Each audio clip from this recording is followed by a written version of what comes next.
Hi friends, எல்லோரும் எப்படி இருக்கீங்க? நல்லா இருக்கீங்களா? இன்றைக்கி நம்ம இந்த வீடியோவில் என்ன பார்க்க போகிறோன்னா, நம்ம நவராத்திரிக்கு கொலு வைப்போம் பார்த்தீங்களா, சாமிகள் சிலை. அதெல்லாம் நம்ம தூத்துக்குடியில் ரொம்ப பிரம்மாண்டமாக அழகழகாக போட்டிருக்காங்க கடை. இது பெய்டு ப்ரமோஷன்லாம் கிடையாது. சும்மா சாமி கும்பிட போட்டா சனிக்கிழமை அந்த பக்கமாக போனோம் பார்த்துக்குங்க. அப்போ இந்த மாதிரி கடை இருந்த உடனே நிறைய பேருக்கு யூஸ்ஃபுல்லாக இருக்குமே, இல்லை வேறு மாவட்டங்களில் இருந்து பார்க்குறவங்களா இருந்தால் கூட இந்த சிலைகள் டிசைன்ஸ் இதெல்லாம் பார்த்துட்டு ஒரு ஐடியாவோட கடையில் போய் வாங்குவாங்கள்ல, அதுக்காக தான் இந்த வீடியோவை எடுத்து அப்லோட் பண்ணுறேன். ஓகேவா? நம்ம வீடியோ முதல்ல பார்க்குறவங்க யாராவது பார்த்துட்டு இருந்தீங்கன்னா நம்ம சேனலை சப்ஸ்கிரைப் பண்ணிக்கோங்க.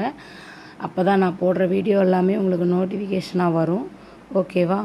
வாங்க இப்போ வீடியோக்குள்ளே போகலாம். இது எந்த இடத்துல போட்டிருக்காங்க அப்படின்னா, நம்ம தூத்துக்குடி சிவங்கோயில் இருக்குல்ல, சிவங்கோயில் முன்னாடி இபி கவிதா மண்டபம் இருக்குல்ல, இபி கவிதா மகால், அதில் தாங்க போட்டிருக்காங்க. செம்மையாக இருக்குது. பார்த்த உடனே அவ்வளோ அழகழகாக இருந்துச்சு. குட்டி குட்டி சிலை கூட அவ்வளோ அழகாக இருக்குது. பாருங்கள், விநாயகர் சிலைலாம் எப்படி கலர் கலராக அவ்வளோ அழகாக இருக்குது. நவராத்திரி வந்தால் தான் இந்த மாதிரிலாம் பார்க்க முடியுது. எவ்வளோ அழகாக இருக்குது பாருங்கள். விநாயகர் சதுர்த்திக்கு விநாயகர் சிலையை மட்டும்தான் நம்ம பார்ப்போம். ஆனால் நவராத்திரிக்கு என்னென்ன தெய்வங்கள் இருக்கோ எல்லாரையும் பார்க்க முடியுது. எவ்வளோ இந்த மாதிரி நான் ஏதாவது பெருமையாக சொல்லலை. இதுக்கு முன்னாடி நான் இந்த மாதிரி இவ்வளோ ஒரே இடத்துல நான் பார்த்ததே இல்லை. அவ்வளோ வச்சுருக்காங்க. யாராவது தேவைப்படுறவங்க போய் பாருங்கள். ஓகேவா?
இங்கே பாருங்கள், அம்மன் சிலைகள்லாம் எப்படி இருக்குது பார்த்தீங்களா? அப்படியே தத்ரூபமாக இருக்குல்ல.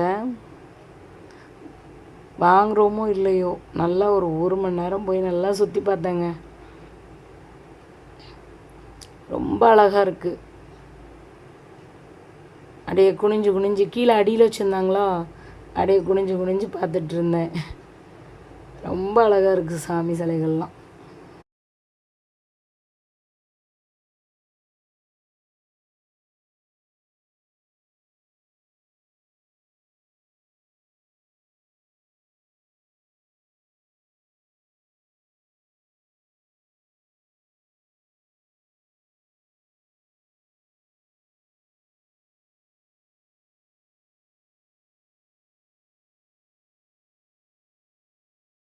அவங்க அந்த கடையில் உள்ளவங்க எதுக்குமா எடுக்கிறீங்க அப்படின்னு சொல்லி கேட்டாங்களா.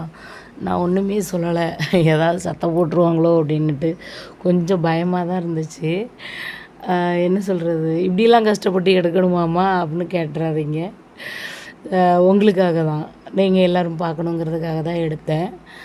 அப்போது சும்மா தானே எடுக்கிறேன், ஒரு ஞாபகார்த்தமாக எடுக்கிறேன், வீட்டில் போய் பிள்ளைங்கக்கிட்ட காட்டுறதுக்கு அப்படின்னு சொல்லி சொன்னேன்னா, சரி ஓகே நல்லா எடுங்க, கொஞ்சம் வெளிச்சம் கம்மியாக இருக்குல்ல, டேய் தம்பி எல்லா லைட்டையும் போட்டு விட்றா அப்படின்னு சொல்லி சொன்னாங்க. எல்லா லைட்டையும் போட்டு விட்டதுக்கப்புறம் நல்லா அப்படியே பளிச்சுன்னு இருந்துச்சு. ரொம்ப சந்தோஷமாக இருந்துச்சு. அத்தடி எதுவும் சொல்லலப்பா அப்படின்ட்டு.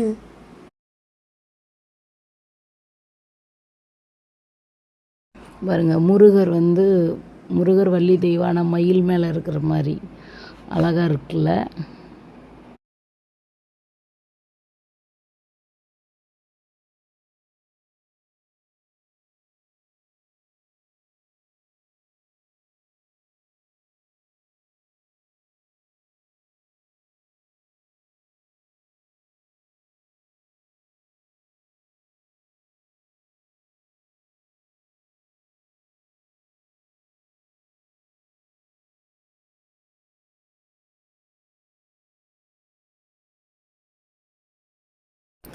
எப்படி அப்படியே அழகழகா அதாவது பார்க்குறவங்களுக்கு வந்து அட்ராக்டிவாக இருக்கணுங்கிறதுக்காக அப்படியே செட்டாக வச்சுருக்காங்க. அதாவது மணமகன், மணப்பொண்ணு, சொந்தக்காரங்க.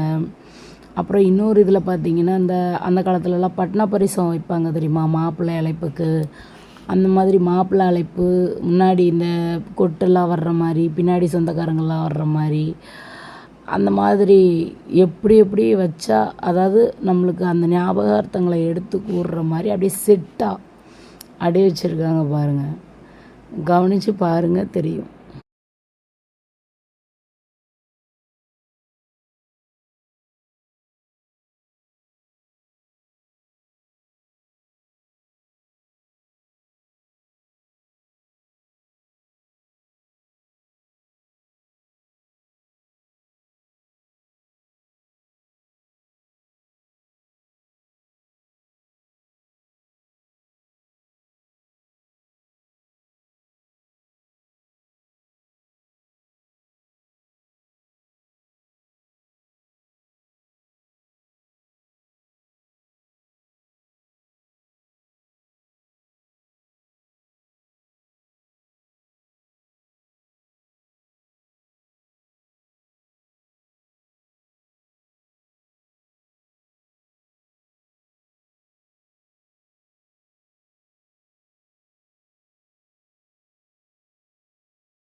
இங்கே பாருங்கள், கல்யாண பொண்ணு மாப்பிள்ளை அந்த மாதிரி இருக்கிற மாதிரி எப்படியெல்லாம் இருக்குது பார்த்தீங்களா?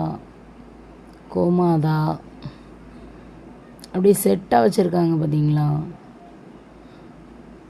என்னடா இந்த பொண்ணு உடையால பேசிக்கிட்டே இருக்கே அப்படின்னு நினைக்கிறீங்களோ? உங்களுக்கு டிஸ்டர்பன்ஸாக இருக்குதா? அதாவது வீடியோவே சைலண்ட்டாக பார்த்துட்டு இருக்கும்போது உங்களுக்கு போர் அடிக்கும்ல, அதுக்காக தான். இல்லை வேண்டாம் பேசாதம்மா அப்படின்னு சொன்னீங்கன்னா பேசலை.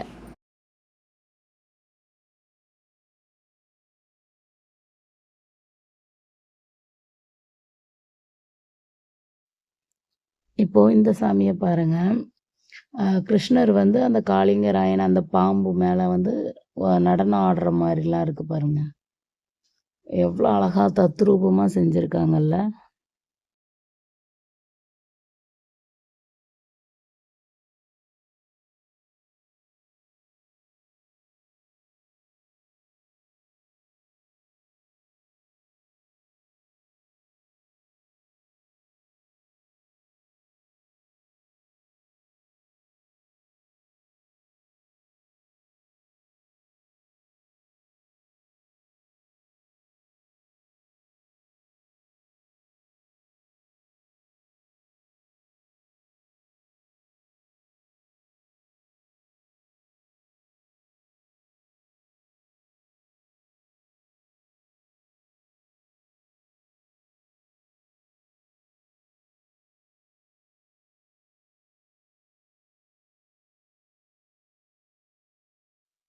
அம்மன் சிலைகள்லாம் எவ்வளோ தத்ரூபமாக இருக்குது, அழகாக இருக்குல்ல.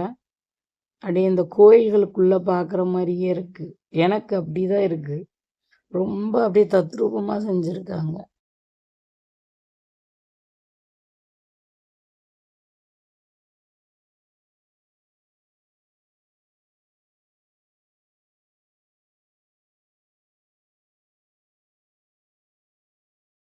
இதில் வந்து ஒரு காளி சிலை இருக்கும் பாருங்கள், எப்படி இருக்குது பார்த்தீங்களா? ஓகேங்க, உங்கள் நேரத்தில் எனக்கும் நேரம் ஒதுக்கி இந்த வீடியோவை பார்த்ததுக்கு ரொம்ப நன்றி. அடுத்த வீடியோவில் பார்க்கலாம்.